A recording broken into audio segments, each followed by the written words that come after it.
ஹாய்ப்பா, எல்லாம் எப்படி இருக்கீங்க? இன்றைக்கி அனிஷா சமையல் அறையில் பிரெட் அல்வா செய்ய போகிறோம். அதுக்கு நான் ஒரு 7 பிரெட் எடுத்து நல்லா ஓரமெல்லாம் கட் பண்ணிவிட்டு பீஸாக வெட்டி வச்சுருக்கிறேன். இப்போ முதல்ல நம்ம இதை பொரித்து எடுத்துக்கலாம். அதுக்கு ஒரு பாத்திரத்தை அடுப்பில் வச்சுருக்கிறேன். ஆயில் போட்டுக்கலாம். இப்போ ஆயில் காஞ்சிருச்சு. நம்ம இந்த பிரெட்டை பொரித்து எடுத்துடலாம். கொஞ்சம் கொஞ்சமாக போட்டு பொரிச்சுக்கலாம். ரொம்ப கருகிராமல்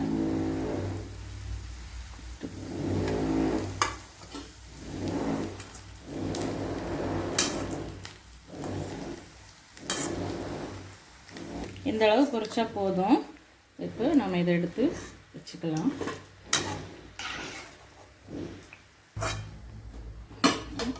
நம்மக்கிட்ட இருக்கிற எல்லா பிரெட்டையும் இந்த மாதிரி பொரித்து எடுத்துக்கலாம். இப்போ பிரெட்டெல்லாம் பொரித்து எடுத்தாச்சு. இதே அளவில் பொரிச்சுக்குங்க, ரொம்ப கருகிராமல்.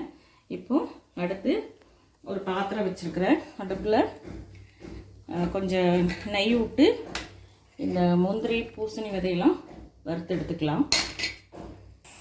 நெய் போட்டுக்கலாம்.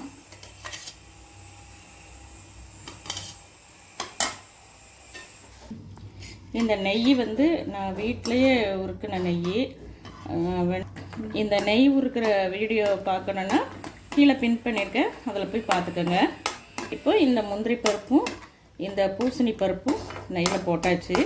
இது பொரியட்டும்.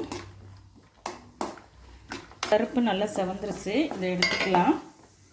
இதை ஒரு பாத்திரத்தில் எடுத்துக்கலாம்.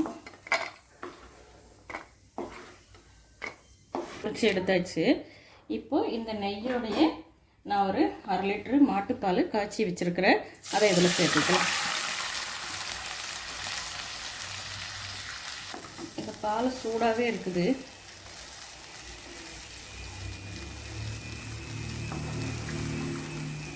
கொதிக்குது. இப்போ பொரிச்சு வச்ச பிரெட்டுகளை இதில் போட்டுக்கலாம்.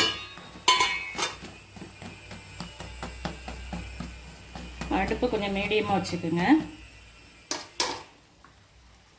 இப்போ இதை இந்த கரண்டியால் இந்த பிரெட்டெல்லாம் கொஞ்சம் உடச்சி விடுங்க.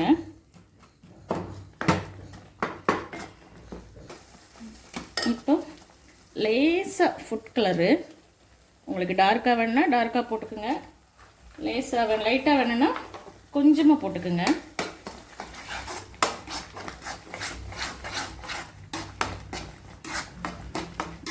இப்போது இந்த ஸ்டேஜில் நான் ஒரு 3/4 டம்ளர் சர்க்கரை எடுத்து வச்சுருக்கேன். இதை போட்டுக்கலாம். ஸ்வீட் எவ்வளோ தேவையோ அந்த அளவுக்கு போட்டுக்கோங்க.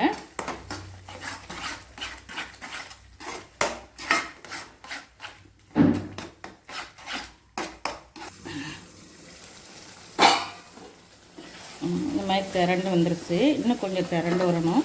இப்போ இந்த ஸ்டேஜில் நாம் சுக்கு ஏலக்காவும் பொடி பண்ணி வச்சுருக்கேன். நம்ம அதை போட்டுக்கலாம் கொஞ்சமாக.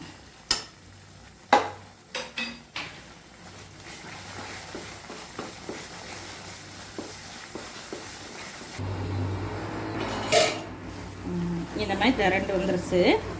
இப்போது நாம் பொரிச்சு வச்ச முந்திரி பருப்பு பூசணிக்காய் பருப்பு எல்லாம் போட்டுக்கலாம். முந்திரி பருப்பு பூசணிக்காய் பருப்பு எல்லாம் போட்டு கிளறியாச்சு. இப்போது இந்த ஸ்டேஜில் கொஞ்சம் நெய் போட்டுக்கலாம்.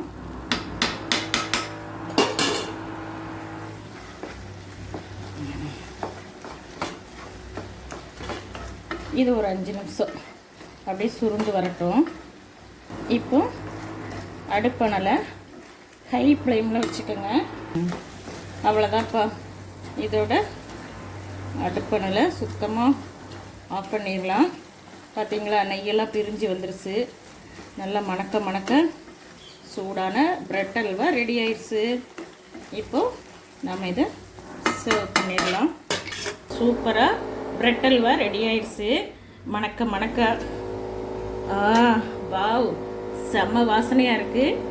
நீங்களும் உங்கள் வீட்டில் செஞ்சு பாருங்கள். இது ரொம்ப ஈஸி தான் செய்கிறதுக்கு. நீங்களும் செய்யுங்க. குழந்தைங்களுக்கு வந்து ஸ்நாக்ஸாக சாயந்தரம் ஸ்கூல் விட்டு வந்தால் செஞ்சு கொடுக்கலாம். உடம்புக்கும் நல்ல சத்தான ஒரு ஃபுட்டு. இந்த வீடியோ பிடிச்சிருந்தா லைக் பண்ணுங்கள், ஷேர் பண்ணுங்கள், சப்ஸ்கிரைப் பண்ணுங்கள், கமெண்ட் பண்ணுங்கள், கூடவே பெல் ஐக்கானே கிளிக் பண்ணுங்கள். தேங்க்யூ.